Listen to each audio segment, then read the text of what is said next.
Bonsoir à tous, bienvenue dans cette nouvelle émission des Incorrectibles. Je suis particulièrement heureux de vous retrouver en ce dimanche justement si important des élections européennes, mais l'actualité est dense, vous le savez aussi, avec tout ce qui se déroule au Proche-Orient. Cela va d'ailleurs être encore une fois le cœur du sujet de cette nouvelle émission. Alors mon invité, eh bien, c'est la première fois que je le reçois, je suis très heureux de le recevoir. Beaucoup des gens qui regardent cette émission m'avaient suggéré de l'inviter, donc c'est désormais chose faite, ça n'était pas simple avec son emploi du temps.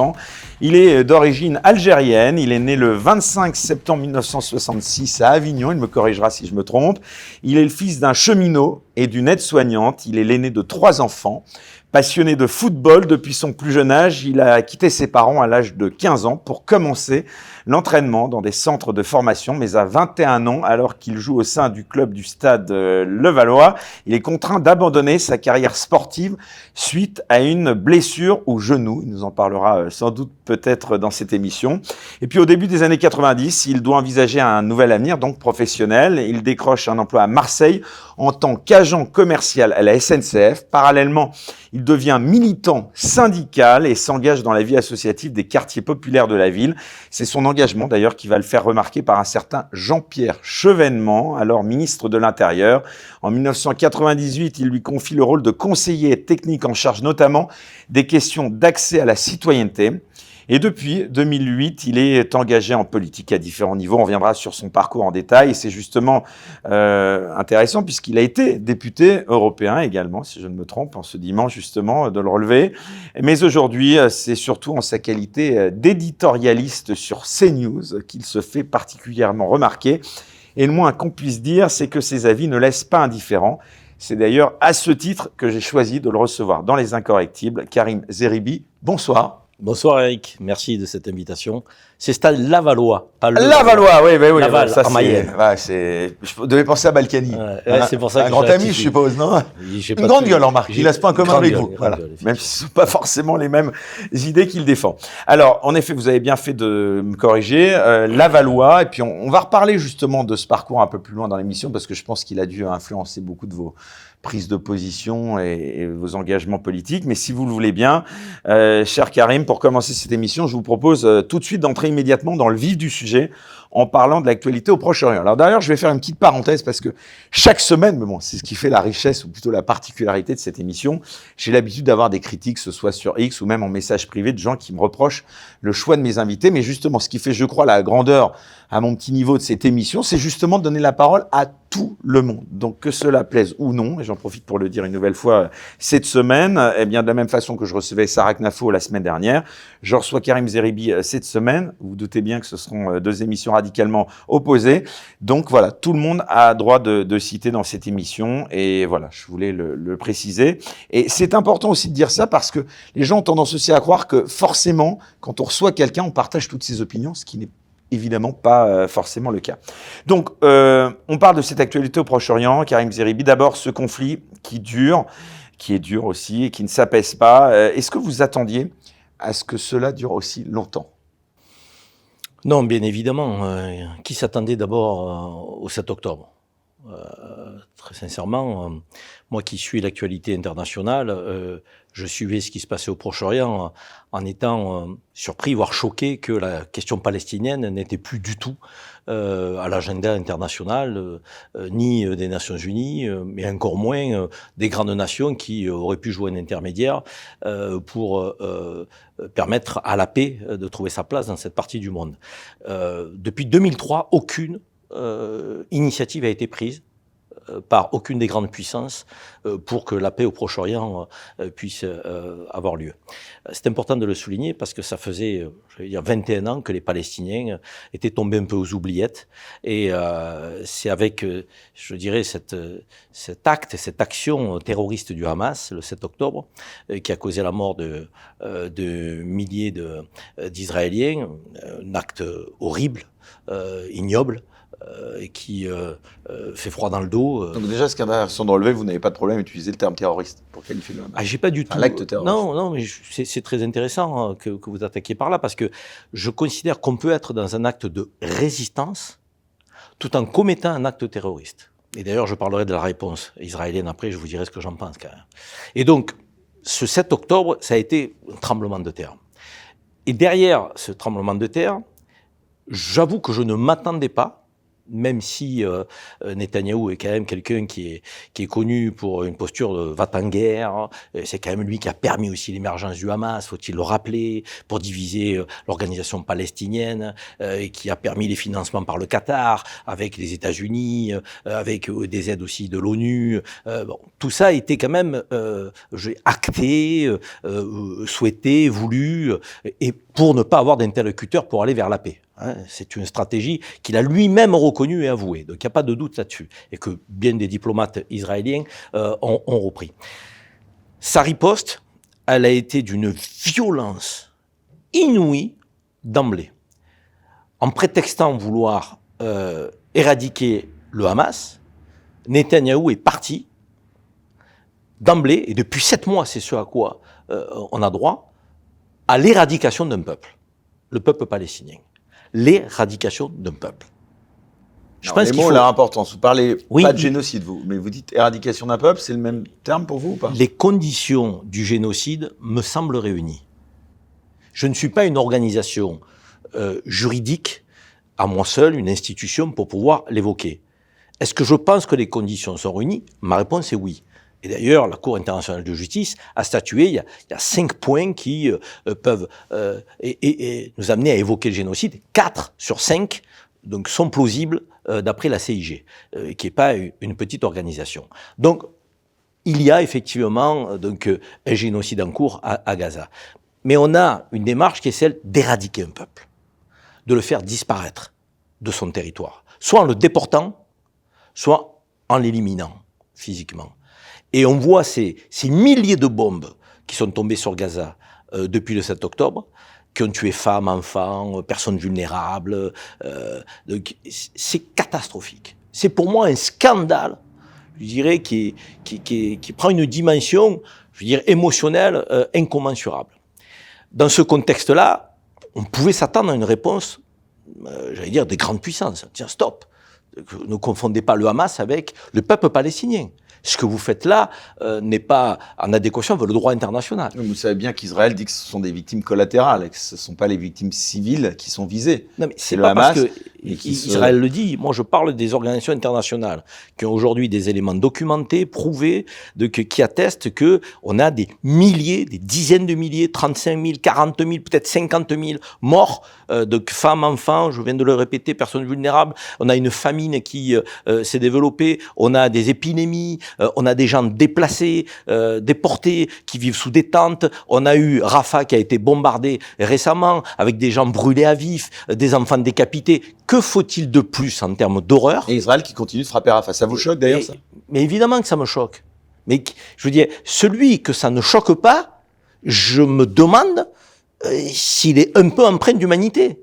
Moi, j'avoue que quand je vois les positions aujourd'hui encore, 7 mois après, de celles et de ceux qui tendent à justifier l'injustifiable, qui tendent à justifier l'inacceptable, qui tendent à expliquer que Netanyahou est dans une position quasi légitime en apportant toujours et encore un soutien inconditionnel à Israël, mais ces gens-là, je veux dire, ils ont un problème psychiatrique, psychologique. Je veux dire, que faut-il de plus? Mais que faut-il de plus? On voit bien que le Hamas porte une idéologie qui ne peut pas s'éradiquer en éradiquant le peuple palestinien. Ça n'est pas possible. Donc il faut une voie diplomatique, politique. Ensuite, que Netanyahou veuille traquer les dirigeants du Hamas.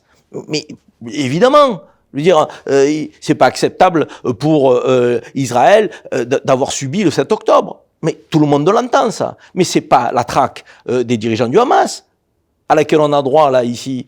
C'est l'éradication de ce peuple, et je répète ce terme, le déplacement de ce peuple, les politiques de colonisation qui continuent en Cisjordanie, d'expropriation. Je veux dire, des milliers de prisonniers palestiniens, d'ailleurs qu'on appelle prisonniers. C'est curieux. Il y en a 2000 parmi les 8000 qui sont dans les prisons israéliennes qui sont en détention administrative depuis des années. Ça veut dire qu'on peut mettre en Israël quelqu'un en prison sans passer par la case justice, quasiment de manière indéterminée, sans justifier des actes que cette personne aurait commis, on la met en prison. C'est un prisonnier ou c'est un otage? Moi, je n'aime pas l'indignation à géométrie variable. Moi, je n'aime pas, je dirais, la position qui consiste à avoir une émotion sélective. Tout ça m'horripile. Moi, je suis clair sur le 7 octobre. Mais j'aimerais que ceux qui défendent aujourd'hui Israël, ce gouvernement d'extrême droite messianique, soient clairs aussi donc vis-à-vis de ce que subissent les Palestiniens. Or là, il n'y a plus personne. Quand on dit le 7 octobre, l'histoire du Moyen-Orient n'a pas débuté, ne se termine pas le 7 octobre, Dieu merci.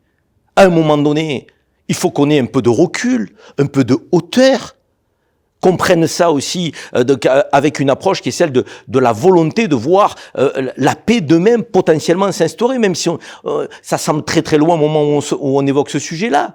Mais il faut bien quand même qu'on trouve une issue. Aujourd'hui, si vous entendez certains qui cautionnent la démarche du gouvernement de Netanyahou, donc il y a le 7 octobre, il n'y avait rien avant, il n'y a rien eu après.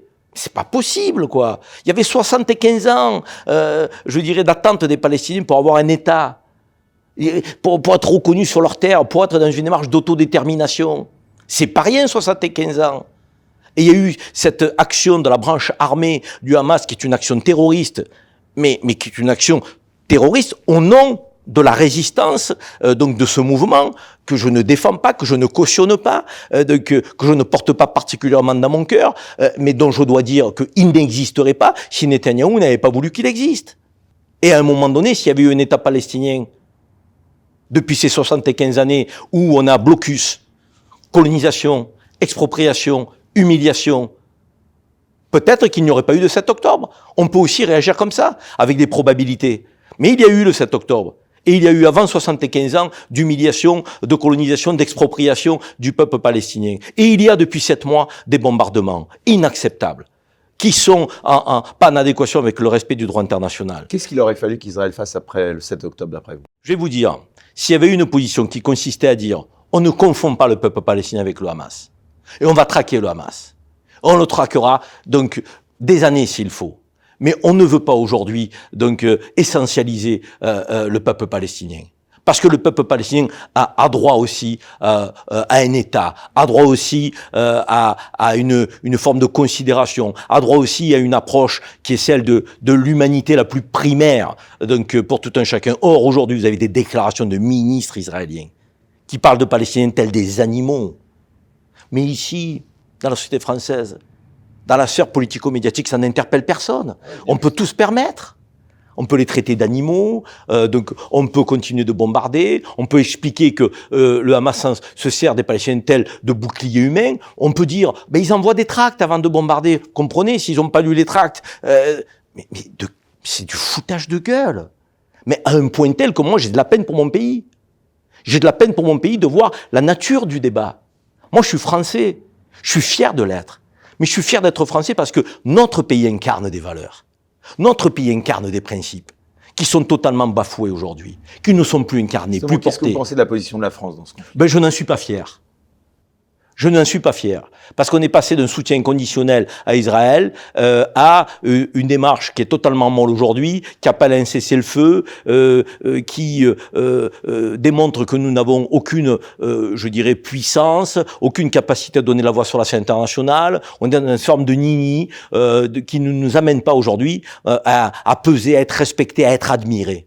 Moi, quand je vois les Espagnols, quand je vois les Irlandais, quand je vois la Norvège, quand je vois un petit pays comme la Slovénie qui reconnaissent l'État palestinien, en disant avec force et conviction, nous défendons une voie qui est celle de la justice. C'est ça pour vous le point, en ce moment?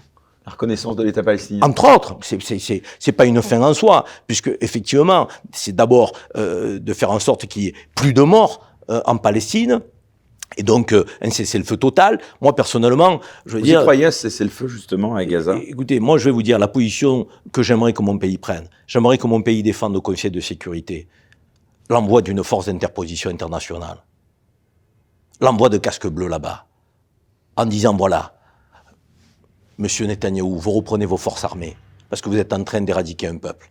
Et ça n'est pas acceptable. Et vous bafouez le droit international. Et nous allons aujourd'hui donc gérer le fait que les Palestiniens donc doivent être protégés, assistés. Il doit y avoir une aide humanitaire conséquente, digne de ce nom. On doit reconstruire Gaza. On dit même que des Gazaouis en seraient réduits à boire des eaux usées. Mais c'est évident.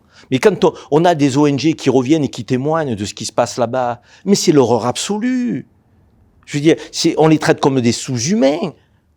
Je veux dire, comment on peut accepter ça? Et moi, je vais vous dire, quand j'entends des voix juives ou des voix israéliennes s'insurger en disant qu'ils ont honte, parce qu'il y en a. Effectivement, dans notre pays, sur le plan médiatique, on ne va pas leur tendre le micro à cela, mais il y en a, plus qu'on ne le croit, disant ce que nous avons subi, nous, juifs, nous n'avons pas le droit de faire subir ce que nous faisons subir aux Palestiniens. C'est indigne de notre histoire. Parce qu'au contraire... Considérez qu'ils font subir aux Palestiniens ce qu'ils ont subi. Est-ce que j'ai dit ça? Non, vous laissez entendre quand vous reprenez les... Non, je dis que quand on a souffert au plus profond de sa chair, quand on a été exterminé, quand on a connu, je dirais, l'ignominie la plus totale, on a un semblant d'humanité en soi. Et on ne veut pas voir des femmes, des enfants brûlés vifs, décapités, mourir de faim, mourir d'épidémie, être opérés sans anesthésie. On n'accepte pas d'envoyer des milliers de bombes qui frappent une école, qui frappent un lieu de culte, qui frappent un hôpital. Quand on a vécu ce qu'ils ont vécu, on doit se dire plus jamais ça. Et si on doit à un moment donné avoir un sentiment, je dirais, de réaction vis-à-vis du 7 octobre, on l'a de manière ciblée. Quand ils ont voulu frapper au Liban, tuer les 2 dirigeants du Hamas, ils ont envoyé une bombe de 25 kilos. Ils n'ont pas envoyé une bombe de 250 kilos. Or, sur la bande de Gaza, ils envoient des bombes de 250 kilos. Et tous les experts vous expliquent qu'une bombe de 25 kilos peut être effectivement ciblée en ayant des impacts collatéraux très limités. Mais pas une bombe de 250. Mais pas une bombe de 250 kilos, qui fait à minima 30 à 50 morts. Donc on voit bien que la volonté, ça n'est pas d'attaquer de manière ciblée les dirigeants du Hamas, mais c'est de frapper les Palestiniens, de les frapper pour que ce peuple n'existe plus. Non, moi je suis choqué, et je suis choqué de l'absence de voix intellectuelle dans notre pays, de voix politique. Le général de Gaulle doit se retourner dans sa tombe. Je veux dire, Jacques Chirac est le dernier président qui avait honoré la posture gaullienne. C'est le dernier qui avait une position équilibrée, qui donnait de la voix lorsqu'il fallait, qui a refusé d'aller en Irak. Vous avez Villepin quand même. Aujourd'hui, je parle des gens aux responsabilités.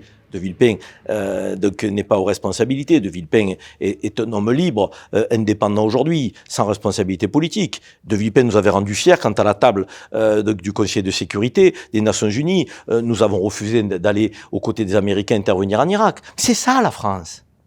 C'est ça être français. C'est pas toutes les balivernes que d'autres nous expliquent, que d'être en soutien conditionnel d'Israël ou d'être les suiveurs des États-Unis. C'est pas être la France, ça. Justement, les États-Unis, Joe Biden a quand même fait une déclaration incroyable. Il a dit, il y a tout lieu, je cite, de penser que Benjamin Netanyahou fait volontairement durer le conflit. C'est aussi votre position, mais et après, quand même... Et après. Eh ben justement, c'est quoi les leviers de pression dont disposent les pays occidentaux? Je pense évidemment à la France. D'après vous, sur Israël? Alors déjà, quand il y a une résolution Conseil de sécurité, il y a 5 pays qui ont un droit de veto. Les États-Unis posent toujours leur droit de veto. Donc déjà que Biden commence à lever le droit de veto et qu'il soit cohérent avec ses déclarations. Déjà, qu'on commence par là. Ensuite, j'ai évoqué tout à l'heure l'envoi d'une force d'interposition. C'est, à mon avis, absolument indispensable de ne pas laisser aujourd'hui l'armée israélienne gérer tout ce qui rentre sur le plan humanitaire, tout ce qui sort sur le plan humanitaire, de que les journalistes qui sont interdits par l'armée israélienne de pouvoir être dans la bande de Gaza et de couvrir l'événement, évidemment, parce qu'on va découvrir des horreurs. Moi, je peux vous le dire, on va découvrir des horreurs. On n'a pas terminé encore. Il va y en avoir des révélations. Et que pouvons-nous faire? Si la démarche des mesures et des sanctions. Quand Vladimir Poutine a décidé qui a fait une déclaration cette semaine d'annexer l'Ukraine. Qu'avons-nous fait? Avons-nous été passifs? Avons-nous été passifs, je pose la question? Non. Pourquoi? Parce que son intervention n'était pas acceptable. Est-ce que la riposte israélienne est acceptable? La réponse est non. Malgré le 7 octobre. La réponse n'est pas acceptable. Elle n'est pas graduée, elle n'est pas disproportionnée. À ceux qui disent qu'une guerre, finalement, ça n'est jamais moral et qu'il y a toujours des victimes collatérales, c'est quoi une riposte acceptable? Pardon. Il y a un droit international. C'est très simple. Quand on est un État démocratique, on respecte le droit international. Donc quand Bernard-Henri Lévy dit qu'il fait fi du droit international quand il s'agit de la riposte d'Israël, vous sursautez? Évidemment qu'on sursaute. Mais Bernard-Henri Lévy n'a plus aucune crédibilité. Je veux dire, en fait, je vais vous dire, on a des débats dans notre pays sur le communautarisme. Mais à quoi avons-nous droit là? Si ce n'est un communautarisme, je dirais, primaire. Est-ce que Bernard-Henri Lévy aurait cette position si c'était l'Islande qui se comporterait de la même manière à la place d'Israël? La réponse est non. Donc, vous savez, les positions à géométrie variable, moi, elles m'insupportent. Soit on a des valeurs et des principes, soit on n'en a pas. Et moi, je vais vous dire, si c'était la Norvège qui était à la place des Palestiniens, je m'insurgerais de la même manière. Parce que certains vont vous dire, oui, mais Karim Zeribi dit ça, vous savez, Karim Zeribi, c'est un Français d'origine algérienne, et il a peut-être une sensibilité avec les Palestiniens, il est peut-être de confession musulmane, et là aussi, ça les rapproche. Mais que nenni! Ma position est celle de la France, normalement. De ce grand pays qui porte la voix de la justice, de la justesse, de l'autodétermination des peuples, du refus de la colonisation. Ma position, c'est celle du général de Gaulle, qui lui-même disait dans des interviews que les Palestiniens étaient dans une position de résistance. Et que bien sûr, disait-il le général de Gaulle, dans les archives de l'INA, vous le retrouverez, donc on les traitera de terroristes. C'est exactement ce qui est en train de se passer. Et encore une fois, je suis très clair. L'acte du 7 octobre est un acte de nature terroriste, mais qui est généré par une situation qui n'excuse pas, qui ne justifie pas le 7 octobre, mais qui doit nous obliger aussi à trouver le terreau qui fait qu'à un moment donné, on puisse commettre ce type d'acte. D'autant que c'est important de remarquer que la France a encore 2 otages en Palestine. Est-ce que vous comprenez, je pense que vous allez me dire oui, la position de certains franco-israéliens, justement, qui accusent la France de ne pas en faire assez pour les libérer? C'est quoi les libérer? Comment on les libère si on ne passe pas par un cessez-le-feu? Comment on les libère? Est-ce que vous pensez que la réponse israélienne, elle ne met pas en danger la vie des otages? Mais il n'en a que faire des otages, Netanyahou. Tout ça, c'est du cinéma. La mort des otages israéliens, ça vous a choqué? Évidemment. Mais un civil israélien ou palestinien frappé par une attaque, un acte terroriste, un terrorisme d'État, ça me choque. La mort d'un otage israélien, la mort d'un prisonnier palestinien qui n'a jamais été jugé et dont on ne sait pas ce qu'on lui reproche, me choque de la même manière. Encore une fois, il s'agit d'être juste, Éric Morillo. Il s'agit d'être juste. C'est si dur, c'est si difficile d'être juste dans notre beau et grand pays aujourd'hui. C'est difficile d'avoir une posture qui est celle d'un républicain sincère. La République, elle prône des valeurs universalistes. Ces valeurs universalistes, on a envie qu'elles s'exportent dans une démarche d'égalité de traitement, dans une démarche de fraternité avec les peuples. Aujourd'hui, où est l'égalité de traitement? Où est la fraternité avec ce peuple palestinien? Il n'y a rien de tout ça. Ceux qui défendent aujourd'hui Netanyahou sont dans une posture anti-républicaine. Totalement. Ils ne portent pas la voix de la France. Ils portent une autre voix. Quand j'entends Meir Habib... J'allais vous en parler. Ouais. Mais est-il député français ou député de la Knesset? C'est Jean Glavany qui avait posé cette question d'ailleurs. Mais on est obligé de se la poser.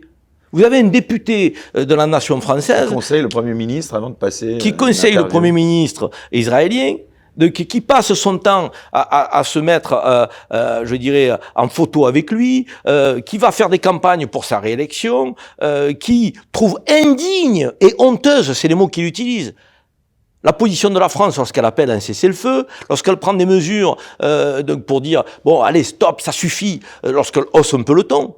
Enfin, excusez-moi, député de la nation française qui s'oppose à ce qu'on donne de la voix pour un cessez-le-feu et qui dit que nous avons une position indigne et honteuse. Mais ici, je suis désolé, il n'a rien de français dans sa posture. Imaginez-moi à l'Assemblée nationale, Karim Zeribi demain, français d'origine algérienne, portant une analyse donc sur l'Algérie et étant partie prenante de l'Algérie haut et fort en disant, écoutez, la position de la France là sur l'Algérie qui ne reconnaît pas les actes commis pendant la colonisation, c'est honteux, c'est indigne. Mais tout le monde me dirait, mais il n'est pas français. Il est algérien qui retourne dans son pays. Et là, ça passe comme une lettre à la poste. Habib Meir peut dire ce qu'il a envie. Il peut quasiment insulter en commission les présidents de commission, couper la parole, gesticuler dans l'Assemblée nationale. C'est lui qui s'est fait traiter de porc à l'Assemblée. Oui, mais alors, s'il vous plaît, vous aussi, soyez juste. Ça a commencé comment? Ouais, il était en train de répondre à une interview et il s'est... Qui était en train de répondre? Le député David... Merci. Tranquillement, avec les micros qui lui étaient tendus, il est venu par derrière, il l'a interpellé en lui tapant sur l'épaule. Donc, ça s'appelle une provocation. Excusez-moi, je veux dire, moi j'aime bien quand on est juste, vous savez. C'est juste, c'est tout à fait juste. Et donc il l'a interpellé, et David Guiraud, à un moment donné, dans son élan... Est-ce qu'on ne doit pas garder son sang-froid aussi? Pardon. Ah ouais, d'accord, maintenant, vous vous rendez compte, vous êtes en train de me dire que David Guiraud ne doit pas garder son sang-froid. Vous ne me dites pas, c'est inadmissible ce qu'a fait Habib Meyer d'être venu lui taper sur l'épaule, donc en pleine interview, parce que c'est une provocation, alors qu'il le croise 10 000 fois dans la journée de l'Assemblée nationale. Il venait interpeller les journalistes qui l'interviewaient. Bien sûr. Il n'accepte pas le débat. Il n'accepte pas le débat. Vous savez, cette personne-là... Pourquoi je vous dis ça, pardon? Parce que vous savez que... Alors, je me fais volontairement l'avocat de la partie adverse, n'étant pas en plus là pour vous répondre. Vous savez que l'insulte de porc à quelqu'un de confession juive, c'est l'une des plus extrêmes insultes. Oui. C'est pas un argument qui peut être entendable. Je dis pas à défaut d'être recevable, mais est-ce qu'on peut pas entendre aussi que ça ait pu choquer? Écoutez, quand vous créez les conditions... Et après, on parlera des drapeaux brandis dans l'Assemblée. Quand vous créez les conditions d'un débat, je dirais, sous tension, à un moment donné, vous en récoltez les effets. Quand vous n'apportez aucune rationalité dans vos positions, quand vous êtes dans l'hystérie la plus totale. Considérez que Meyer Habib est dans l'hystérie la plus totale. Évidemment, dans l'irrationalité la plus totale. Ce garçon est déraisonnable totalement. Ce garçon, je dirais, est dans une forme comment dirais-je, il a perdu la tête. Il cautionne il a dit que les Palestiniens, à un moment donné, étaient un cancer. Il a utilisé des termes qui sont gravissimes. Encore une fois, qu'on révèle rarement dans les médias. Parce que on a le sentiment que de ce côté-là, tout est permis. On peut tout se permettre. On peut dire des horreurs, et ça passera. Et si de l'autre côté, on parle un peu trop fort, on a un mot qui nous échappe, alors là, on va me faire la une. Et on va expliquer que y a de l'islamo-gauchisme, qu'il y a ci, qu'il y a là, enfin, la rengaine habituelle. Moi, je suis pas les filles. Moi, je suis un homme libre. Et je les trouve parfois dans l'outrance. Je les trouve parfois dans la provocation inutile. Bien que ce soit les seuls qui portent une voix quand même, donc qui me semble nécessaire pour dénoncer ce que les Palestiniens vivent et subissent. Ça, personne ne considère que ce sont les seuls? Mais bien sûr que ce sont les seuls. Partis politiques sur l'échiquier français, ce sont les seuls.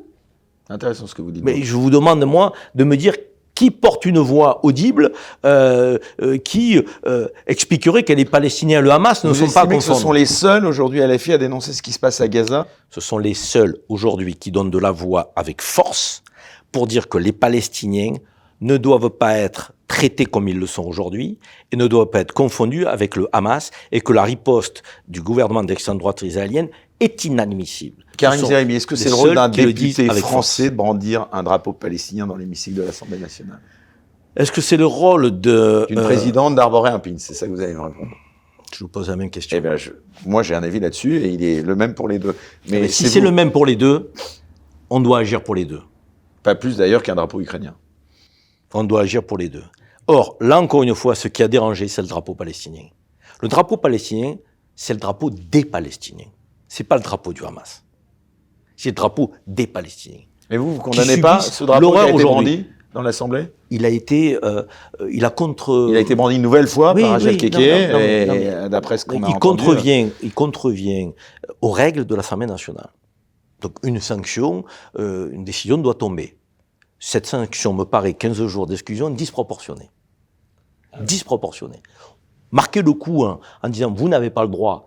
Et donc... Mais pardon, ça n'a pas eu tellement de conséquences, puisque je vous dis, il y a une députée, en l'occurrence Mme Keke, qui a brandi un drapeau palestinien. Parce que LFI ça veut dire que la sanction, elle ne dissuade pas beaucoup. LFI considère que cette sanction ne vaut rien en rapport de ce que subissent les Palestiniens, et LFI attend une position beaucoup plus forte de la France. Vous les croyez sincères, LFI? Alors, je pense qu'une partie de LFI, Honnêtement. je pense qu'une partie de LFI est sincère. Je pense que là, encore une fois, vous savez, moi, vous apprenez à me connaître, je suis contre toute forme d'essentialisation, de quelque groupe que ce soit. Moi, je dirais jamais les Israéliens, les Juifs, les musulmans, LFI. Il y a des dirigeants chez LFI qui sont sincères. Il y en a d'autres qui sont dans une position peut-être calculée, électoraliste. À l'évidence. Je ne suis pas dans le cœur et les consciences des uns et des autres. Mais cela peut exister. Et donc... Sur Jean-Luc Mélenchon, vous en pensez quoi? Jean-Luc Mélenchon, c'est un vieux loup de la politique. On sait très bien qu'il est dans l'outrance, il est parfois dans la provocation, il tient à exister toujours et encore. Il n'a pas baissé le rideau donc sur son parcours politique. Et donc, effectivement, il est dans une démarche, pour le coup, pour ce qui le concerne, qui doit avoir une connotation aussi électoraliste. Ne soyons pas naïfs, ne sommes pas dupes. En revanche, est-ce que David Guiraud est dans une posture électoraliste? Je ne crois pas. David Guiraud est jeune, c'est un jeune député qui ressemble plutôt à ceux qui sont à l'université aujourd'hui et qui s'insurgent et qui manifestent et qui sont pas dans une approche électoraliste, qui sont pour la justice, qui ne supportent pas ce que vit le peuple palestinien et qui ont envie effectivement d'une voix de la France beaucoup plus forte. Donc, après cette passe d'armes avec Meir Habib, vous lui apportez plutôt votre soutien? Mais j'ai pas apporté mon soutien, moi. Moi, je vous dis que Meir Habib est dans la provocation permanente et dans l'hystérie, qu'il est venu chercher un clash, qu'il l'a obtenu. C'est tout. Je veux dire, après, moi, je suis pas là pour délivrer des bons points pour les uns et les autres. Donc, je vous donne ma position à moi, c'est déjà largement suffisant. Mais arrêtons d'essentialiser dans la société française les groupes. Je veux dire, il y a des Israéliens qui manifestent par milliers, tous les jours en Israël. Pourquoi on ne fait pas l'ouverture du 20h avec ça ? Pourquoi on ne le dit pas? Pourquoi on ne leur tend pas le micro? Il y a des Juifs français qui disent que la riposte est scandaleuse. Il y en a certains qui ont dit « j'ai honte de ce qui est en train de se passer ». Des voix fortes, des belles voix, des belles âmes. Donc, mais on aurait besoin de les entendre. Quand vous avez un Ronnie Broman, ancien président de Médecins sans frontières, je veux dire, quand vous écoutez Ronnie Broman, qui connaît ce genre de conflit, et qui vous disent c'est pas supportable ce qui se passe. Quand vous avez Michel Sibony, qui est une femme remarquable, ce sont des Juifs. On va les traiter d'antisémites, ceux-là, Eric. On va traiter l'Espagne d'antisémite, la Norvège d'antisémite, l'Irlande d'antisémite, la Slovénie d'antisémite, la CIG d'antisémite, la CPI d'antisémite. Mais cet anathème, je veux dire, il faut arrêter de l'agiter comme ça. L'antisémitisme, c'est grave. On doit combattre l'antisémitisme. Mais on ne combat pas l'antisémitisme en s'opposant à ceux qui défendent la cause palestinienne, en les traitant d'antisémites. C'est scandaleux pour la mémoire de ceux qui sont morts de l'antisémitisme. C'est scandaleux. Mais je vais vous dire, ils se permettent tout. C'est ça qui est horrible. Ceux qui aujourd'hui sont dans une posture hystérique de défense et de soutien conditionnel. Des gens particuliers en France? Vous avez cité BHL. Vous avez cité BHL, il y a Meir Habib. Moi, il y a des gens que je ne reconnais plus. Des gens qui étaient par exemple je ne veux pas citer des noms, mais quand je vois la femme de notre ancien garde des Sceaux, sous Mitterrand, qui avait milité contre la peine de mort, Madame Badinter. Madame Badinter. Elisabeth Badinter. Madame Badinter. Mais je vais vous dire la vérité, j'ai de la peine. Même Anne Sinclair. J'ai entendu les manifestations à Sciences Po. Elle a dit, ils sont tous antisémites. Ils sont tous antisémites. Ça fait sursauter Émeric Caron, d'ailleurs, et beaucoup d'autres. Non, mais c'est pas possible, quoi. Je veux dire, ce sont des voix importantes dans le pays, qui ont des positions, qui ont une aura. Donc là, qu'est-ce que vous auriez envie de lui dire à Elisabeth Badinter? Anne Sinclair, pareil. Moi, j'apprécie beaucoup Anne Sinclair. C'est une femme de qualité, Anne Sinclair. Je veux dire, de grande qualité. Elle a fait pareil, ce raccourci. Je veux dire, avec des artistes. Ouais, mais sont tous passés. Anne Sinclair, même Attali ont été assez critiques vis-à-vis de Netanyahou aussi. Anne Sinclair, au départ, elle a été assez critique. Attali aussi. Et ensuite, ils se sont, je dirais, rapprochés de ceux qui expliquaient que les manifestations étaient connotées d'antisémitisme quasiment en permanence. Il faut arrêter avec ça. Moi, je serai ça toujours. Vous insupporte, vous, qu'on puisse vous je serai toujours au premier rang du combat contre l'antisémitisme.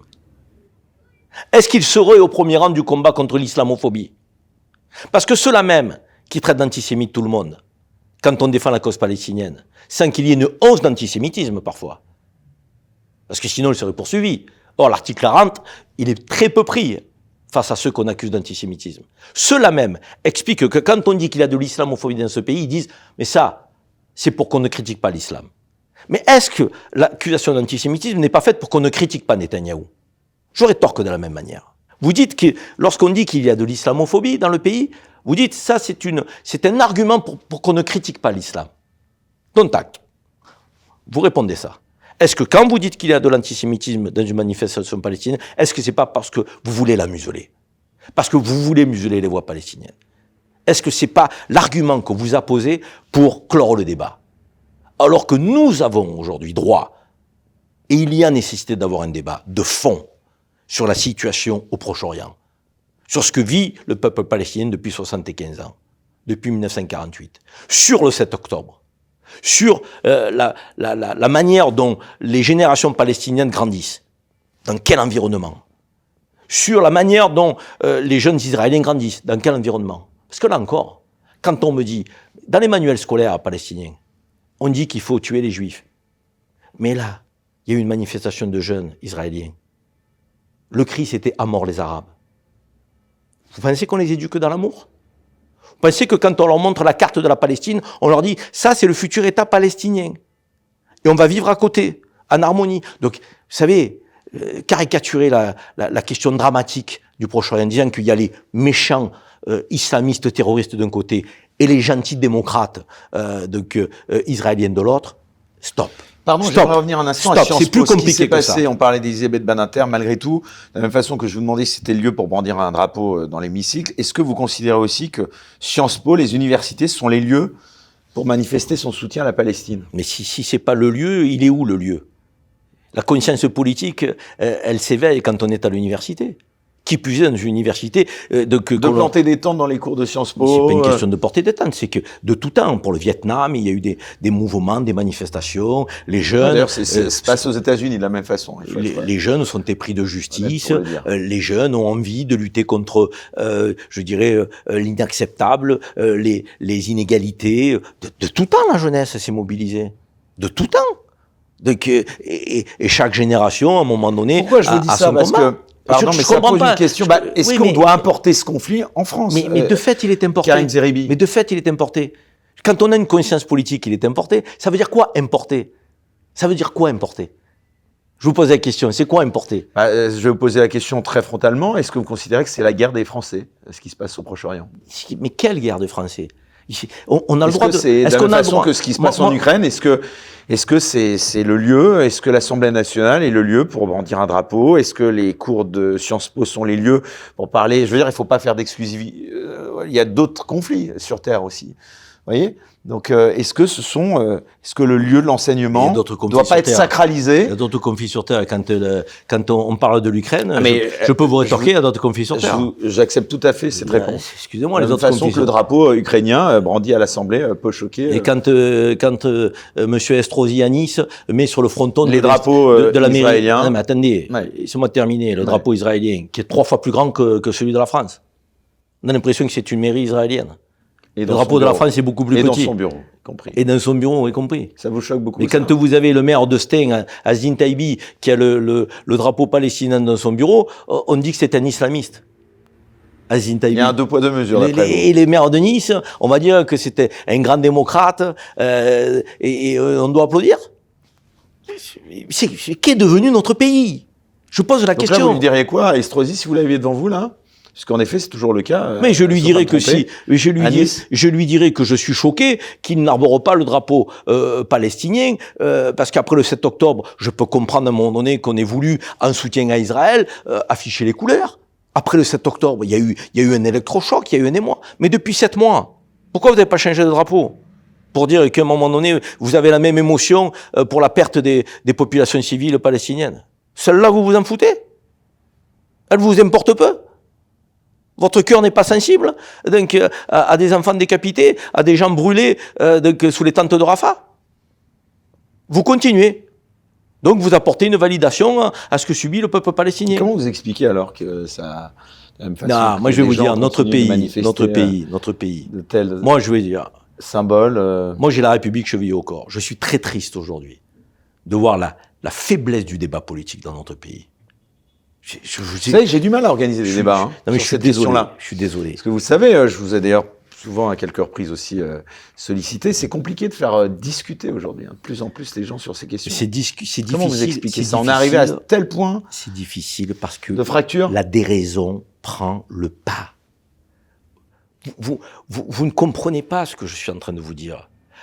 Est-ce que vous avez beaucoup de personnes qui s'assoient à côté de vous, vous expliquant sans ambiguïté, qui condamnent le 7 octobre, mais sans ambiguïté, la nuance, qui trouvent que la riposte depuis 7 mois est scandaleuse? Est-ce que vous en avez beaucoup? Parce que les gens manifestent plus de nuances, quoi. On est tout de suite étiqueté aussi. Il faut choisir son camp. Il faut choisir son camp. Insupportable. C'est l'antithèse de l'intelligence et du brio à la française. Il faut choisir son camp. Or, notre approche intellectuelle, philosophique, notre idéal républicain doit nous obliger à ne pas choisir son camp dans une situation pareille et à essayer d'expliquer, d'analyser et de trouver les voies de la raison qui vont nous permettre de sortir de cette situation qui semble aujourd'hui inextricable. Quelles sont les voies françaises de dimension nationale et internationale? Je ne sais pas si vous avez vu d'ailleurs cette semaine, ça vous a peut-être échappé, je ne sais pas si vous lisez Libération. C'était plus de 230 personnalités qu'on demandait justement dans Libération. Alors, il y avait Angèle, la chanteuse, beaucoup de personnalités du milieu artistique. Leila Bekti, DJ Snake et j'en passe, qu'on demandait dans une tribune sur Libération à la France de reconnaître un État palestinien et s'offusque, je cite, que la France, pays des droits de l'homme, pays des Lumières, ne se prononce toujours pas. Qu'est-ce que ça vous inspire? Est-ce que la France est encore, justement, ça fait écho à ce que vous venez de dire, un phare pour les droits de l'homme aujourd'hui, d'après vous? Malheureusement, à partir du moment où on a moins de porte-parole sur le plan milieu politique, artistique, ils ont du mal à s'exprimer. Hein. Ça y est, là, cette tribune il a fallu attendre. Non, mais cette tribune est intéressante et je salue leur démarche parce que effectivement, moi, j'étais chagriné. Je me disais quand même que beaucoup manquaient de courage. Peur de quoi? Il y en a qui pensaient à qui en particulier manquaient de courage? Non.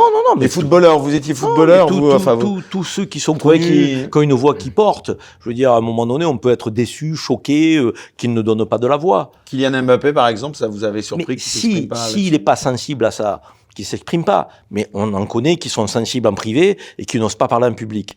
Et pourquoi? Cette dichotomie, je ne suis pas d'accord. Ils ont peur de quoi? De quoi? De représailles, peut-être? Quelle représaille? Je sais pas, je vous les pose. Peut-être dans le business. Non, mais je vous demande ça, c'est une question. C'est parce que j'ai pas la réponse. Est-ce que vous croyez pas qu'il y a des gens qui, justement, n'expriment pas leur position de peur de peut-être représailles? Je ne sais pas de quelle. De quoi? Vous vous souvenez pas? De perdre quelques contrats? Je ne sais pas. C'est ça? De pas plaire à tout le monde? Il y a une émission, dont c'était le titre, on peut pas plaire à tout le monde.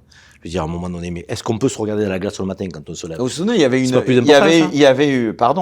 une joute très très violente entre Dominique de Villepin et Apolline de Malherbe sur BFM. Vous avez vu cette interview? Non. Bon, qu'est-ce qu'il disait? Non, il disait qu'on était tous sous l'influence potentiellement, peut-être de lobby. Je ne ressens pas ça. Non, personnellement. Pas ça. Non, je ne ressens pas ça. Je pense que vous. Ouais, vous êtes à CNews, vous. Et alors? Justement. C'est pour ça. Non, mais je devrais le ressentir. Je vous titille. Non, mais je devrais le ressentir. Karim Zeribi, vous savez le procès qui est fait souvent à CNews. Donc c'est vrai. Ça se passe bien pour vous à CNews? Mais le procès qu'on fait à CNews, c'est d'avoir une ligne éditoriale orientée plutôt à droite de la droite. Est-ce que je suis à droite de la droite? Selon vous? Quand vous m'écoutez. À première vue, c'est pas. Et pour autant, je m'exprime librement. Je continue toujours de m'exprimer. Et je dis ce que je pense. C'est plus important que tout, ça. Pourquoi? Parce que je vous dis, il y a une petite parenthèse, là, l'affaire CNews. Vous savez qu'il y a la convention de CNews qui va être rediscutée l'année prochaine au CSA, qui s'appelle maintenant l'ARCOM. Il y a beaucoup de gens qui disent que voilà, cette chaîne info, elle sort. Il y a beaucoup d'élus d'LFI dont vous parliez, justement. Je crois que c'est le cas de même Glucksmann a refusé aussi de venir débattre sur CNews lors de ces élections européennes. Vous pensez que ce jugement qu'on a sur cette chaîne info, il est parfois justifié, pas justifié? Non, ce que je pense, c'est qu'on est dans une hypocrisie totale dans notre pays. C'est-à-dire qu'on ne veut pas reconnaître que les médias ne sont plus des médias d'information seulement, mais sont des médias d'opinion. Oui, CNews est un média d'opinion, mais France Inter n'est pas un média d'opinion? Je vous pose la question. On va y venir. Non, je vous pose la question. Parce que il répondait de temps en temps à la question. On débat. Moi, je suis pas l'invité. Non, mais on échange. Ouais, bien sûr. France Inter, sinon, c'est pas pour rien, moi, que je suis dans un média alternatif que j'ai créé. C'est parce que j'ai quitté ces médias mainstream, voire j'en ai été viré. Donc, vous connaissez très bien. Parce que j'avais pas la liberté de pouvoir inviter. Vous connaissez très bien le champ médiatique français. Et vous savez très bien qu'en fonction de là où on se trouve, il y a des opinions qui prennent le pas sur d'autres. On vous critique pas de venir sur CNews parfois, vous, dans votre entourage? Écoutez, moi, à CNews... Vous venez de la gauche, pardon, Karim Zerebi. Mais ça veut dire quoi? Ça veut dire qu'il ne faudrait pas aller sur CNews parce qu'on vient de la gauche? Non, parce que beaucoup de gens de la gauche critiquent les gens qui vont s'exprimer parfois à CNews. Moi, je ne parle pas au nom des autres. D'accord. Je parle à mon nom. Moi, je suis un démocrate. Moi, je dis que l'alternative à la violence dans une société, quelle qu'elle soit, c'est le débat. C'est la confrontation des idées. Et il faut aujourd'hui débattre. Il faut que l'on puisse se dire quelles sont nos visions respectives de la société française. Où nous voulons que notre pays aille, dans quelle direction. Comment nous voulons créer de la cohésion en France. Est-ce qu'on veut aujourd'hui que les gens se replient sur leur communauté? Est-ce qu'on veut essentialiser des communautés pour qu'elles s'opposent les unes aux autres? Ou est-ce qu'on veut vivre ensemble à la française, avec une approche républicaine, fraternelle, avec des principes de laïcité forts? Moi, je suis pour ce débat-là. Donc, je vais débattre avec tout le monde. Moi, vous me mettez quelqu'un d'extrême gauche, d'extrême droite. Vous avez débattu du avec centre. Franck Tapiro chez Hanouna aussi. Tapiro, Zemmour, Julien Bardella, Drey, Julien Drey, tous. Mais ça me paraît logique et normal. J'ai des convictions auxquelles je crois. Vous êtes un peu le seul d'ailleurs à débattre avec eux, parce qu'il n'y a pas beaucoup de gens justement qui partagent justement vos positions. Et je le disais tout à l'heure, moi j'ai le plus grand mal à trouver des gens pour débattre. Au moins vous débattez avec eux, au plus ils monteront dans les sondages. Ah, vous pensez ça, vous? Mais évidemment. Vous pensez pas au contraire que la voix que vous pouvez porter... La preuve, il n'a jamais été aussi haut, alors que beaucoup refusent le débat. Quand vous n'êtes pas d'accord avec quelqu'un, vous allez débattre pour déconstruire son logiciel, pour déconstruire son mode de pensée.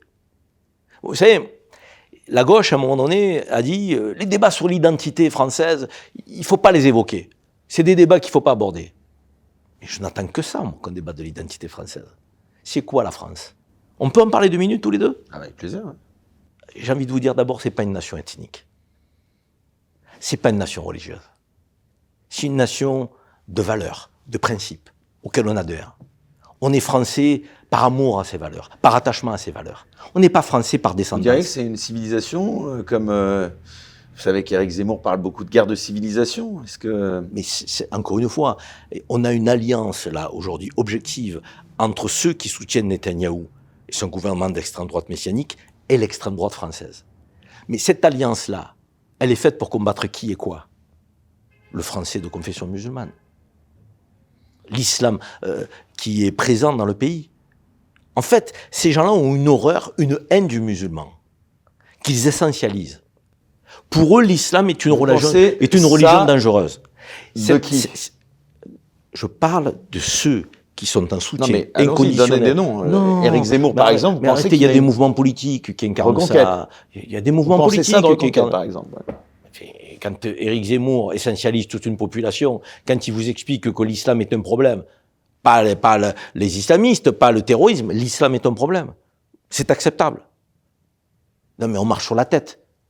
C'est ce qu'on entend dans notre pays aujourd'hui. Si on l'avait entendu, on l'entendait il y a 30 ou 40 ans, il y aurait une levée de boucliers, de vrais républicains qui auraient dit mais c'est insupportable. Or aujourd'hui, comme il n'y a plus, je dirais, de démarche intellectuelle sur le plan politique, comme il n'y a plus de courant de pensée solide, structuré, comme ils n'ont plus de colonne vertébrale, tous ces gens qui prétendent vouloir être élus et diriger le pays, ils n'ont plus de colonne vertébrale. Être français, ça ne pas se définir par une origine, ni ethnique, ni par une confession religieuse. Je le rappelle quand même à ceux qui veulent savoir ce qu'est être français. Et je le dis à ceux qui nous écoutent. Quelles que soient vos origines, quelle que soit votre confession religieuse, l'important, c'est pas d'où vous venez. C'est d'adhérer aux valeurs républicaines. C'est de faire des principes de laïcité vos principes. Et de savoir où nous voulons aller ensemble. C'est pas d'où nous venons qui est important. C'est où nous voulons aller ensemble. Et ce où nous voulons aller ensemble, il doit être guidé par nos valeurs universalistes, qui sont les valeurs de liberté, d'égalité, de fraternité, de laïcité. Aujourd'hui, elles sont balayées d'un revers de main par ceux qui prétendent être français, mais qui ne défendent pas la France, qui ne défendent pas l'idéal français, qui ne sont pas des patriotes français, qui prônent autre chose, un autre pays. Et c'est ça qui m'inquiète, moi. C'est parce que ces gens-là ont aujourd'hui quand même, à un moment donné, une audience. Parce qu'ils ont choisi de dire que le musulman était un problème dans notre pays, que l'immigré était un problème dans notre pays, que le migrant était le problème dans notre pays.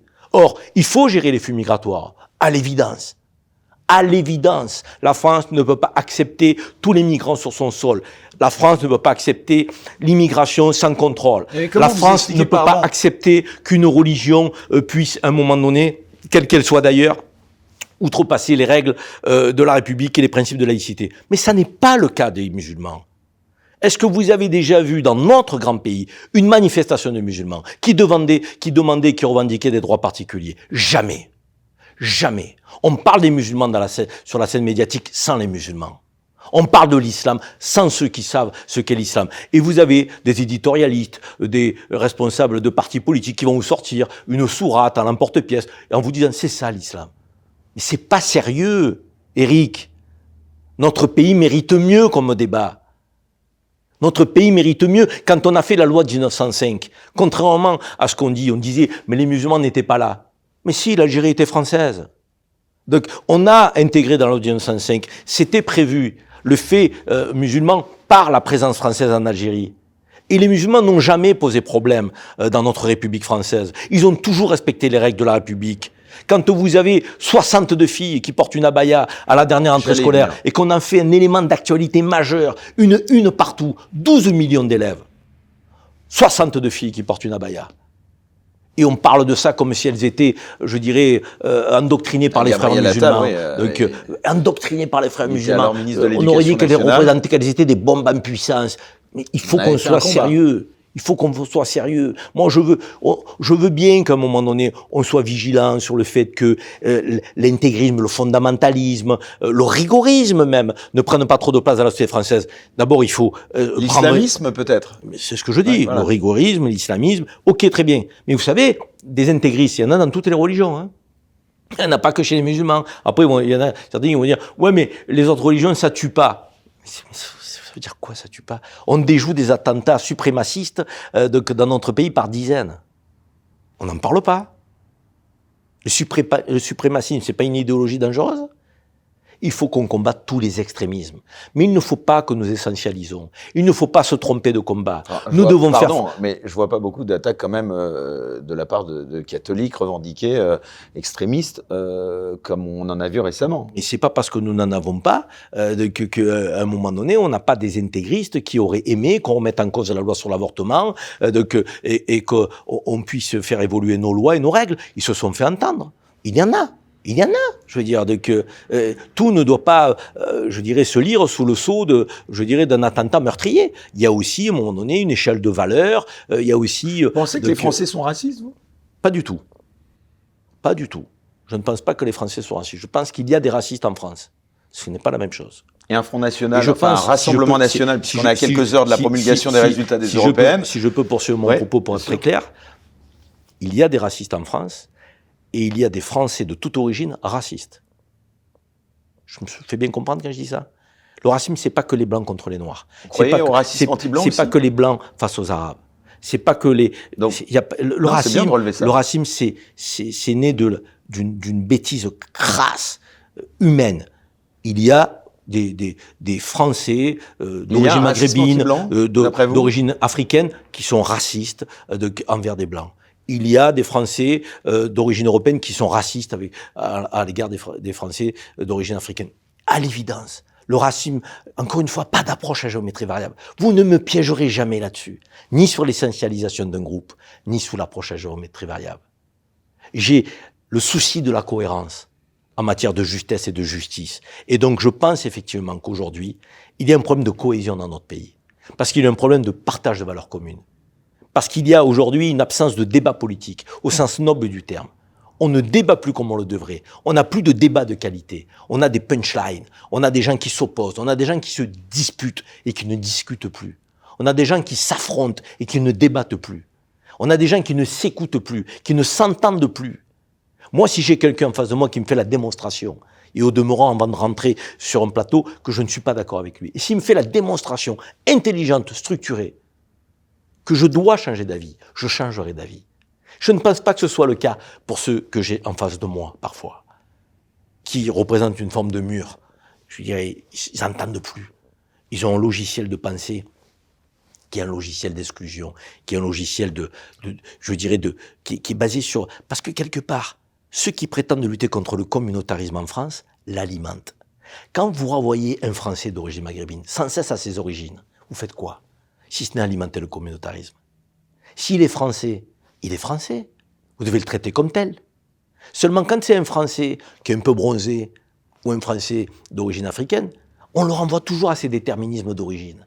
D'ailleurs, quand vous m'avez présenté, vous avez dit d'origine algérienne. C'est pas un procès que je vous fais. Si quelqu'un qui est d'origine italienne, français, comme moi, mon ami d'enfance, Philippe, était venu à côté de vous, vous auriez commencé en disant d'origine italienne. C'est mon cas. Non mais, je vous dis, est-ce que vous commencez à dire, pour les gens qui sont d'origine portugaise, espagnole, italienne, qui sont d'origine espagnole? Jamais, si vous êtes honnête. Jamais.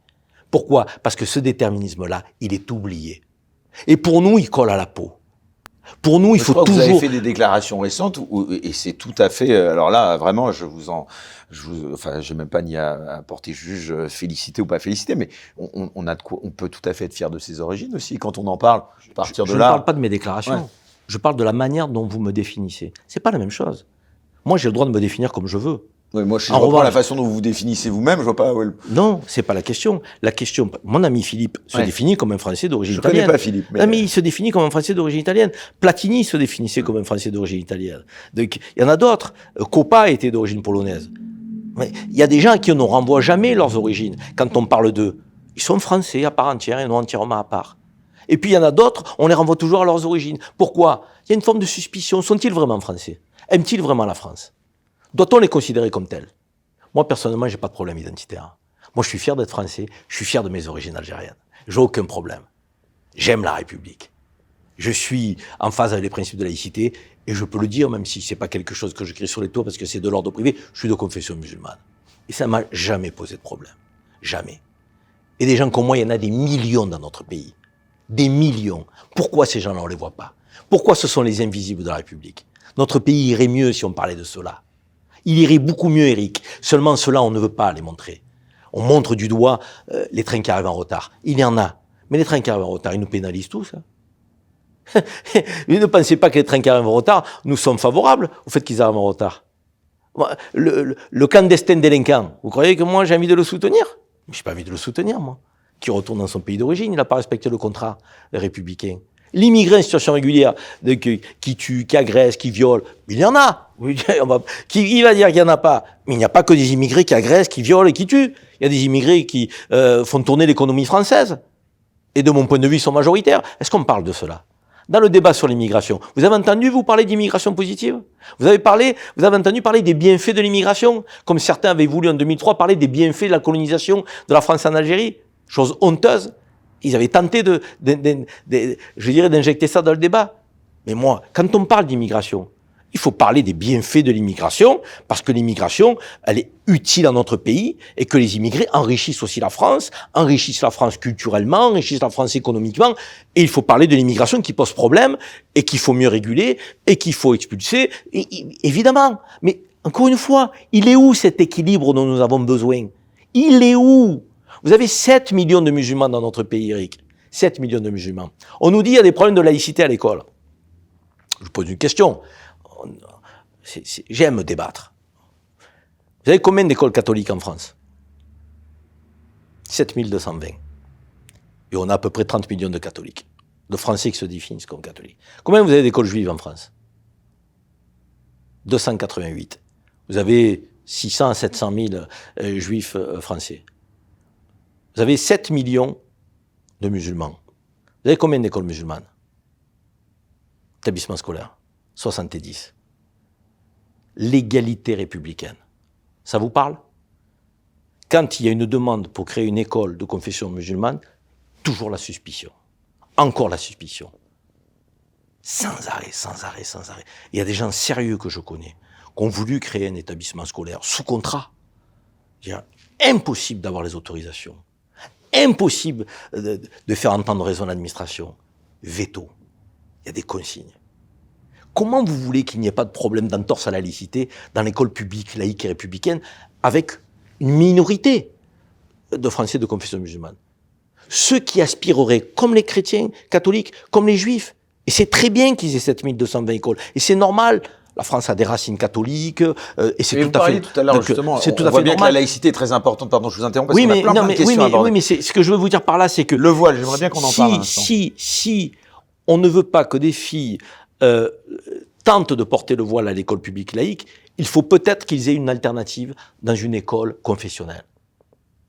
Pourquoi il n'y a pas cette alternative? Pourquoi cette alternative existe pour les catholiques et pour les juifs, elle n'existe pas pour les musulmans? Par simple souci d'égalité républicaine, je pose la question. Moi, l'école républicaine me va parfaitement. Moi, mes enfants ont été à l'école publique républicaine. Parfait. J'avais pas envie qu'ils aillent ailleurs. Mais acceptons l'idée que, comme pour les catholiques et les juifs, il y ait des musulmans qui ont envie d'avoir un enseignement plus cultuel. Acceptons-le. Non, on n'accepte pas, Eric. Mais pendant combien de temps on va criminaliser et diaboliser les musulmans de France?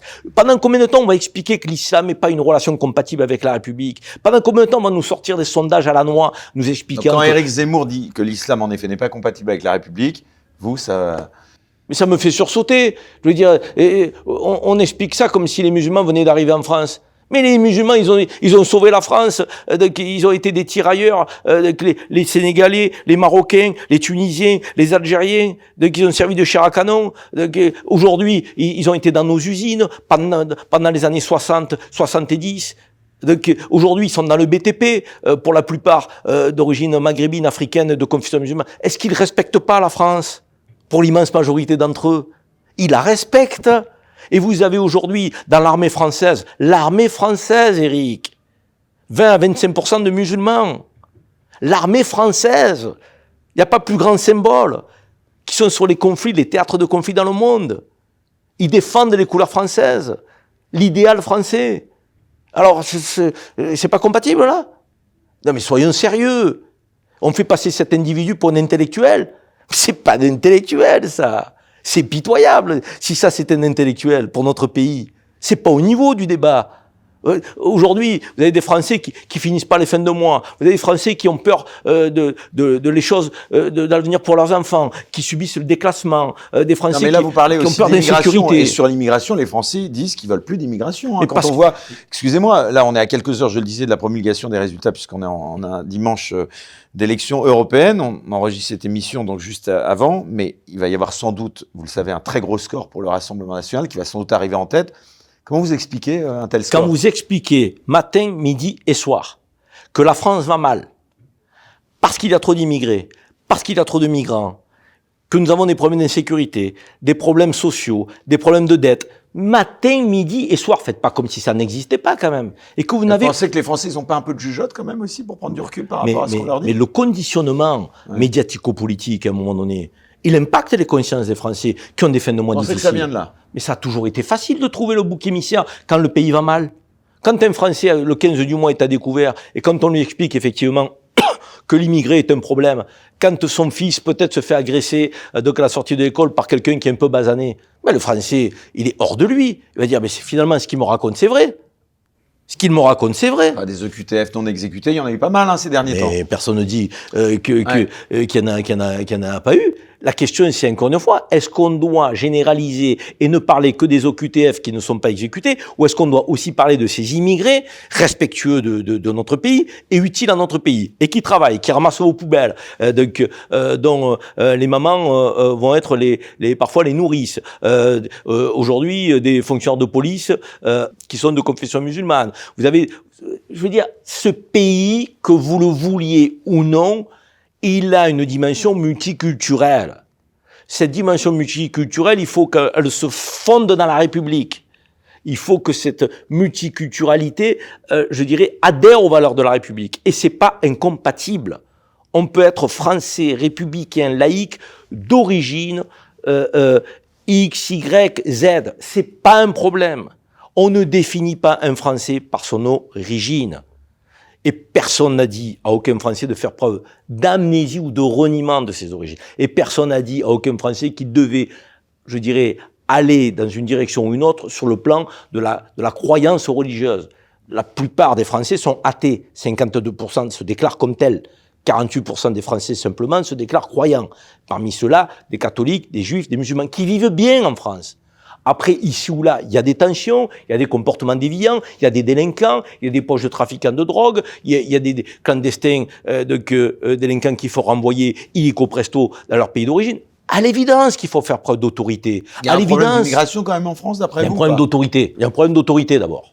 Il y a un problème d'autorité, il n'y a pas un problème d'immigration. Quand vous dites qu'il y a un problème d'immigration, vous oubliez tout ce que je viens de dire. Vous faites comme les interlocuteurs que j'ai sur les plateaux, vous n'entendez pas mon discours. Quand je vous dis qu'il y a des immigrés utiles au pays, économiquement, si demain ils s'arrêtaient tous de travailler, je suis convaincu que l'économie française, le PIB, plongerait. C'est Jean-Marie Le Pen qui a porté cette nuance, qui disait lutter contre l'immigration, c'est pas lutter contre les immigrés. Ça veut pas dire que les immigrés qui sont intégrés, assimilés en France, c'est juste qu'à un moment donné, on peut peut-être plus en accueillir. Ça s'appelle gérer les flux migratoires. Ça s'appelle pas lutter contre l'immigration.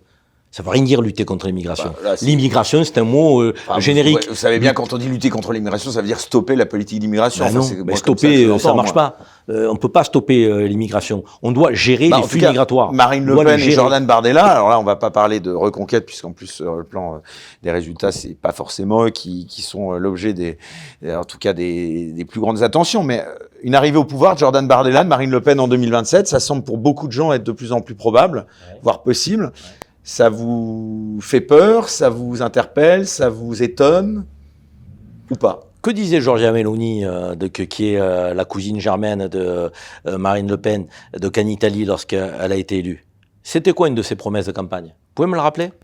C'est vrai qu'elle a un petit peu, on va dire, polissé son discours. Non, mais immigration zéro. Ouais. Qu'a-t-elle fait dès qu'elle a été élue? Régularisation de 450 000 clandestins. Il y en a beaucoup qui s'en sont émus, justement, en disant qu'elle avait trahi Vous savez, ses électeurs. Il y a le fonds de commerce politique qui joue sur les peurs, les inquiétudes, parfois inquiétudes légitimes, parfois peurs légitimes des Français. Il y a l'Europe aussi, peut-être, non? On va y venir. Hein. Et puis, il y a... Ça ne permet pas de faire grand-chose. Et puis, il y a le réalisme, quand on est aux manettes. Il y a... vous voulez dire qu'on peut pas. La conquête du pouvoir et il y a l'exercice du pouvoir. Quand Giorgia Meloni se rend compte qu'il y a des besoins économiques, que le patronat italien lui demande de régulariser les clandestins, que l'Italie est vieillissante, comme la France et comme toute l'Europe, et qu'il y a là, je dirais, à disposition des ressources humaines qui pouvaient être utiles à l'Italie, c'est le principe de la réalité qui l'a rattrapé. C'est le pragmatisme politique. Donc vous voulez dire que c'est des mensonges alors, ce qu'on nous promet? Je pense qu'il y a énormément de mensonges, beaucoup de démagogie. Vous pensez que Marine Le Pen ou Jordan Bardella, s'ils arrivent au pouvoir, n'auraient pas les moyens d'appliquer leur programme? Moi, je pense que Marine Le Pen et Bardella sont des populistes creux, qui n'ont pas de fond intellectuellement, qui ne maîtrisent pas les dossiers économiques, sociaux, structurants pour gérer un pays. Je pense qu'on a un personnel politique qui est frappé d'incompétence et donc qui joue sur les peurs, les inquiétudes, sur le populisme. Encore une fois, moi, je vous le dis, je suis un homme plutôt, on va dire, centre-gauche, républicain, laïque, et je vous dis, il faut gérer les flux migratoires. Et je vous dis, il faut renvoyer des clandestins délinquants. Et je vous dis que quelqu'un qui n'a pas de papier dans notre pays, qui est en situation irrégulière, n'a pas à rester dans notre pays. Mais je vous dis aussi, dans l'équilibre qui s'impose, qu'il y a des immigrés dont nous avons besoin. Et qu'il y a des immigrés qui sont utiles à la France. Et qu'il y a des immigrés qui sont devenus français et qui font aujourd'hui rayonner la France sur la scène internationale. Quel bilan ça, il ne faut pas de cette campagne, justement, des européennes? Parce que c'est l'actualité de la journée, quand même. C'est pas une campagne européenne à laquelle on a droit, c'est une campagne nationale. C'est presque, je dirais, un référendum pro ou anti-Macron. Voilà, vous trouvez qu'on n'a pas assez parlé d'Europe dans cette... On n'en parle jamais assez d'Europe. La plupart des Français ne savent pas comment elle fonctionne. Et je peux comprendre effectivement leur agacement. Parce que quand on a une commission européenne avec une dame comme Ursula von der Leyen, la présidente de la commission, qui n'est élue par personne, et qui prend, je dirais, des initiatives, parfois, qui influent sur notre vie. On se dit, mais où est la démocratie européenne? Moi, j'ai été parlementaire européen. Le fonctionnement de cette Europe-là ne va pas. Moi, je suis pour une Europe des États-nations. Je pense qu'on ne peut pas ôter toute la... C'est un certain Jean-Marie Le Pen qui parlait de ça, non? Jean-Pierre Chevènement. Je pense que vous avez des références qui sont un peu déviantes. Il y avait M. Seguin et Jean-Pierre Chevènement. C'était les Républicains. Vous lui parlez encore à Jean-Pierre Chevènement, d'ailleurs, aujourd'hui, ce serait intéressant, parce que c'était une voix, en effet, dissonante dans le paysage. C'est vrai, c'était une très belle sur le Proche-Orient, ce serait intéressant de savoir ce qu'il pense. Non, vous lui parlez plus trop. Non, j'ai plus trop de contact avec Jean-Pierre, mais ça a été mon mentor en politique. que je renierai jamais. C'est quelqu'un qui, je parlais de... Donc la gauche souverainiste, c'est ça La gauche républicaine, très républicaine, qui avait une dimension souverainiste, parce qu'effectivement, on était contre une Europe fédérale, on était pour une Europe des États-nations, pour ne pas que notre destin nous échappe, et être d'accord sur certains grands sujets, comme la défense, la recherche, l'énergie, donc à l'échelle européenne. Et si nous avions fait ça, nous aurions une défense européenne, nous aurions un marché de l'énergie puissant certainement avec du nucléaire, donc à l'échelle européenne, qui nous permettrait d'être indépendants sur le plan énergétique, ce qui n'est pas le cas aujourd'hui. On le voit bien avec la crise russo-ukrainienne. Et nous aurions pu effectivement protéger nos PME, nos industries, ce qui n'est pas le cas aujourd'hui, puisqu'on sait qui est l'usine du monde, c'est la Chine et l'Inde aujourd'hui. Donc on a fait une Europe finalement qui est un grand marché, qui met en compétition nos agriculteurs à l'intérieur même de l'Union européenne. On voit bien la crise des agriculteurs. On a des normes sociales, environnementales qui s'imposent à nos agriculteurs, qui ne s'imposent pas à nos voisins espagnols, italiens ou autres. Donc c'est tout à fait inadmissible. Et donc cette Europe n'a pas de cohérence politique. Elle n'a pas de dimension politique. C'est une Europe, je dirais, commerciale. Mais commerciale qui va à l'encontre de l'intérêt des peuples. Et moi, c'est ça qui me dérange. Et encore une fois, vous votez pour les élections européennes. Regardez Bardella, il a quasiment pas siégé. Il a porté 21 amendements en 5 ans. Quand vous avez... vous avez voté pour qui aujourd'hui? Valérie Hayette qui en a posé 1300 et je crois Manon Aubry 2000. C'est pas sérieux, quoi. Il y a des gens qui bossent pas, qui viennent faire les pitres sur les plateaux télé, qui viennent lire des fiches, lancer des slogans. Et on attention, parce que vous y êtes sur les plateaux télé. Et on vote pour eux. Et on vote. Mais vous allez être retiré de la vie politique, en tout cas. Définitivement ou pas, d'ailleurs? Je suis candidat à rien, moi. Vous pourriez y revenir à la politique ou pas? C'est pas du tout dans mes plans. Mais vous situez où aujourd'hui? Vous avez voté pour qui? Vous pouvez le dire ou pas? Non, je n'ai pas envie de le dire parce que Pourquoi? Parce que je suis suivi par des gens et je ne veux pas les influencer.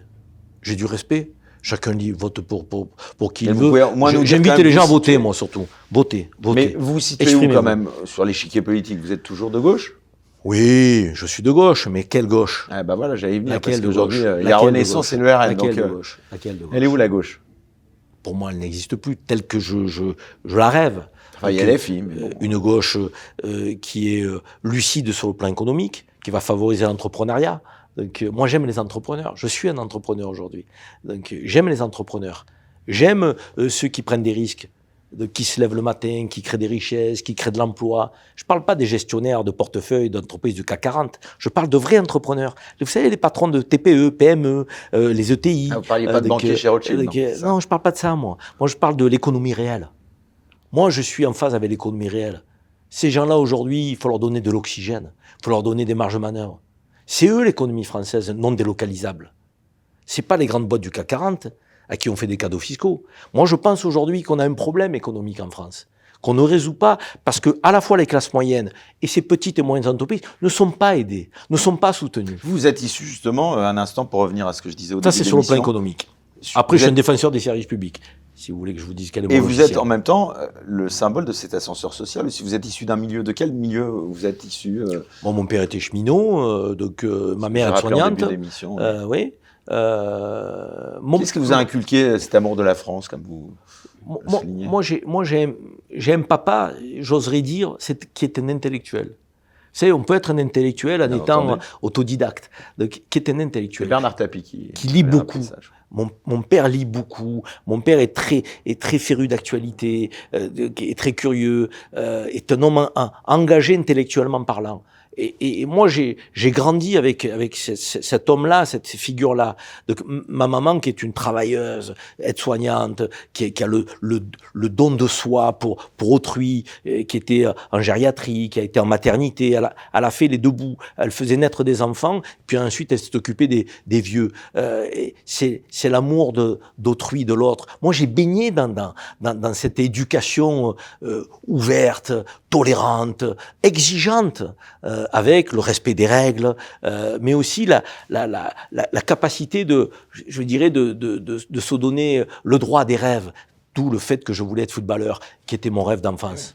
Et ensuite, ma blessure m'a privé de poursuite de carrière. Et je suis rentré dans une entreprise... Vous le regrettez aujourd'hui ou pas, finalement? Non, pas du tout. Moi, je vis pas de regrets. Moi, je vis le temps présent et ce qui va se passer demain. Moi, je connais pas la marche arrière. Moi, j'ai un tempérament qui est celui d'aller de l'avant. Je m'autosuffis avec l'entourage qui est le mien, les relations qui sont les miennes, ce que j'ai, et je veux me nourrir intellectuellement toujours et encore. Vous avez été élu, je le disais, à Marseille notamment. À Marseille. Vous êtes un amoureux de Marseille. Ouais, bien sûr. Je recevais d'ailleurs récemment Laurent Tapie dans cette émission. Je crois qu'en plus, il serait très heureux de vous rencontrer. Il me l'avait dit en C'est antenne. réciproque. Vous pourriez pas envisager de revenir dans le combat politique Jean-Claude Godin est mort récemment. Je ne sais pas le regard que vous avez sur lui. J'aime profondément Marseille, comme tous les Marseillais. Je considère que ma ville aujourd'hui n'est pas bien pilotée. Si je vous disais le contraire, je vous mentirais. Marseille, d'ailleurs, et qui dirige la mairie de Marseille aujourd'hui? C'est une coalition de gauche, écolo, socialo, enfin bon, on ne connaît plus trop la couleur politique des uns et des autres, mais en tout cas pas très dynamique sur le plan économique. Marseille est une ville qui est fantastique, qui est une beauté absolue. On parle toujours des quartiers nord de Marseille, des règlements de compte. Il y a eu la cérémonie pour les JO là, qui a été plutôt très réussie. Mais magnifique. Le vieux port, une lumière fantastique. Et puis à côté de ça, il y a l'insécurité aussi. Je recevais aussi ça, une Laïni qui me rappelait ça. Il y a l'insécurité. À côté de ça, il y a l'incivisme. L'insécurité. Un manque d'autorité dans cette ville aussi. Énormément. Je pense qu'il faut un Rudolfo Giuliani à la tête de la ville de Marseille. Un Rudolfo Giuliani qui remette de l'ordre, qui remettent des valeurs, qui remettent un cadre de respect, une autorité forte, vous savez, la politique du carreau brisé remplacé, il y a un acte de délinquance. Il faut une police municipale musclée. Aujourd'hui, il y a 400 membres, c'est pas 500 membres, il en faudrait 800 000. La tolérance zéro pour l'insécurité, c'est ça. Oui, bien sûr. C'était l'ancien procureur de New York. La ville était la plus criminogène au monde quand il est arrivé. Et en 2 mandats, c'est devenu une des villes les plus sécures. Je pense que Marseille mérite ce traitement de choc. Il y a le problème de la drogue aussi. Et justement, ça participe de tout ça. Ça veut dire qu'à un moment donné, il faut se donner les moyens d'avoir un pacte sécuritaire très fort entre police municipale, police nationale, et puis organismes de sécurité à qui on doit donner aussi des pouvoirs. Et il faut que cette ville retrouve une forme d'apaisement, de tranquillité publique. Et on pourra construire, on pourra développer. Donc le port de Marseille, on a le quartier de la Joliette, qui est un quartier où d'autres tours doivent émerger. Ça doit être un quartier d'affaires. On a le Prado, qui doit être un peu notre Miami Beach. On a les quartiers nord de Marseille, qui doit être notre Silicon Valley. On doit créer des écoles, de la tech. Il y a des jeunes qui ont envie de trouver leur place dans la société. Ils n'ont pas tous envie d'être trafiquants de drogue. D'ailleurs, ils n'en sont pas tous. Ils travaillent, ils vont à l'université, ils se lèvent le matin, ils font du sport. Donc ces jeunes-là, il faut leur tendre la main, faut avancer avec eux, tout en étant très dur, très ferme sur les questions d'autorité. Il faut être très offensif sur les questions économiques et les questions de développement. Et cette ville sera un joyau. Ça doit être la capitale de la Méditerranée, Marseille. En plus, à 1 heure d'Alger. Vous vous rendez compte? À 1 heure d'Alger. Marseille-Alger. Ça serait le pont euro-africain des 2 continents qui se relient. On pourrait avoir un hub fantastique, là. Donc, rebooster le port de Marseille, créer des milliers d'emplois au port de Marseille, en faire un passage quasi obligé, et faire en sorte qu'il y ait une coproduction industrielle franco-algérienne entre l'axe marseillais-algérois. Donc, il y a des choses à faire. Il manque d'inspiration, il manque de volonté politique, il manque d'audace et de culot. Moi, je suis un peu effrayé. Donc, j'ai toujours ma maison à Marseille, j'y vais toutes les semaines. Donc, quand je parle avec des amis, donc, il n'y a rien qui sort de terre. Pas de construction, pas d'équipement. On fait une piste cyclable par-ci, une piste cyclable. C'est pas à la hauteur de cette ville. Être maire de Marseille, ça vous dirait pas? J'ai pas envie de revenir en politique. Parce qu'aujourd'hui, la politique, pardon de revenir à cette actualité, mais elle est binaire. Bon, c'est vraiment le RN d'un côté, et puis Renaissance de l'autre, avec un peu de NUPES, mais bon, qui est en train de s'éparpiller quand même, on le voit avec LFI. Voilà, les années qui viennent politiquement, vous les voyez comment? Est-ce que ce match-là, Gabriel Attal, Jordan Bardella, tous les médias et les instituts de sondage veulent... Vous parliez du fils de Bernard Tapie, c'est marrant parce que je pense que plus que jamais on aurait besoin d'une figure comme ça. Une figure qui... Bernard Tapie, vous dites? Ouais, une figure audacieuse. C'est la figure de tous les possibles. Moi, il m'a inspiré, cet homme. Il m'a inspiré parce que c'était un homme de gauche qui a participé au gouvernement de Mitterrand, qui n'avait aucun tabou avec l'argent, par le travail, bien sûr, parce que Tapie a travaillé très jeune, tous les étés. C'est quelqu'un qui issu d'un milieu modeste. Issu d'un milieu modeste, qui n'a jamais oublié d'où il venait, qui était un self-made man, qui était passionné de sport. À chaque fois qu'il prenait une équipe sportive. Ça lui a pas porté chance de se lancer en politique. Oui, c'est pour ça, je vous dis, la politique, c'est un milieu, je dirais, semé d'embûches. On fouille les poubelles, on va vous chercher des problèmes. Enfin, c'est malsain, je veux dire. C'est malsain. Malheureusement, ce ne sont pas les meilleurs qui accèdent. C'est ceux qui ont les bons réseaux, c'est ceux qui sont dans l'établissement, comme on dit. Donc, ceux qui sont à côté dérangent. Ceux qui sont à côté gênent. Un Bernard Tapie dérangeait. Parce qu'un Bernard Tapie, si vous l'aviez vu à la tête de la ville de Marseille, Marseille serait une ville aujourd'hui rayonnante à l'échelle de la planète. Si Bernard Tapie avait pris la ville. Donc on aurait les plus beaux yachts du monde dans le port de Marseille. Donc, mais en même temps, on aurait du boulot, on aurait de l'emploi. Donc une ville aujourd'hui qui est frappée aussi par la misère, par le chômage, quoi qu'on veuille en penser, qui est souvent génératrice de comportements déviants, même si tout ne peut pas s'expliquer par ça et que tous les pauvres ne versent pas dans la délinquance, il y a quand même un terreau dans la délinquance. Et parfois, les conditions sociales en sont un. Donc en est un de terreau. Donc, et là, c'est vrai qu'on aurait besoin, dans cette forme de bipolarité, d'extrémisme, donc qui se renvoient de la violence, et qui sont, je dirais, incapables de porter la voie médiane, qui est celle de la cohésion nationale, de la cohésion française, d'un projet ambitieux pour la France, de la voix de la France dans le monde. Non, ils sont dans des jeux de division. Ils vont chercher des marchés électoraux les uns les autres, des parts électorales. Et pour ça, il faut flatter les parts électorales. Et il faut créer de la division dans le pays. Pas de l'unité, pas du rassemblement. Moi, je peux pas me retrouver, quand vous me demandez pour qui vous votez, j'ai une énorme difficulté à vous répondre avec sincérité. Souvent, aujourd'hui, quand je me dirige vers le bureau de vote, ça va vous surprendre. Peut-être que je décide au dernier moment. Qui porte ce que je viens d'évoquer? Qui porte l'idéal républicain? Qui porte une France rassemblée, unie? Qui porte le refus de l'essentialisation donc de groupes dans la société? Qui porte l'autorité tout en ayant la jambe de l'humanisme? Qui est le porteur d'un projet économique pour les petites, moyennes entreprises, les commerçants, les artisans, l'économie réelle? Ça n'existe pas dans le pays. Ça n'existe pas. Donc les Français sont désenchantés, pris de désillusion. Beaucoup vont s'abstenir pour l'élection de ce soir. Vous verrez, beaucoup vont s'abstenir.